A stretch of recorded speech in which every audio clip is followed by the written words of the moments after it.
शिक्षणाची गंगोत्री सर्वसामान्य माणसांच्या घराघरात पोहोचवण्यासाठी अविरत 19व्या शतकातील विद्यादायी एक युगंधरा जिने आपल्या पतीच्या साथीनं शिक्षणाची गंगोत्री सर्वसामान्य माणसांच्या घराघरात पोहोचवण्यासाठी अविरत कष्ट सहायले रूढी परंपरेच्या अंधारातून बाहेर काढून तुमचं आमचं आयुष्य सफल आणि सुफल होण्यासाठी जी अखंड चंदनासारखी झिजली, कोण होती ती माऊली?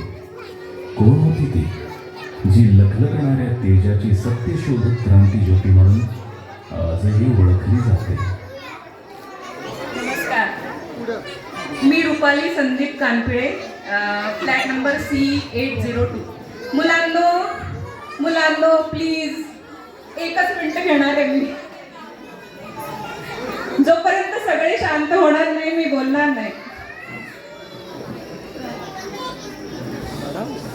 ज्ञान नाही, विद्या नाही, ती मिळवण्याची गोडीही नाही. बुद्धी असून ती चालत नाही, तयाच मानव म्हणावे का? ओळखलं? मी आज सावित्रीबाई ज्योतिराव फुले. माझा जन्म 3 जानेवारी 1831चा. सातारा जिल्ह्यातील खंडाळा तालुक्यातील नायगावच्या खंडोजी नेवासे पाटलांची मी कन्या. वयाच्या अवघ्या 9व्या वर्षी माझं ज्योतिराव गोविंदराव फुले या माणसाशी लग्न झालं.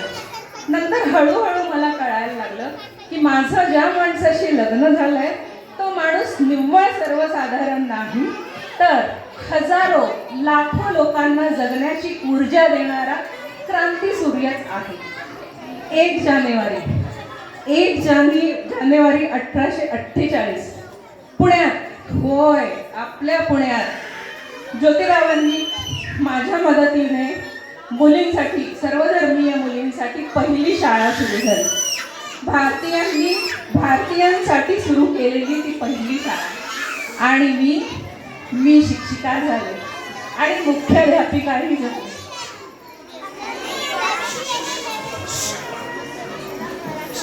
कार्य खडतर होतं, जोखमीचं होतं, पण आम्ही माघार घेणाऱ्यातले नव्हतो.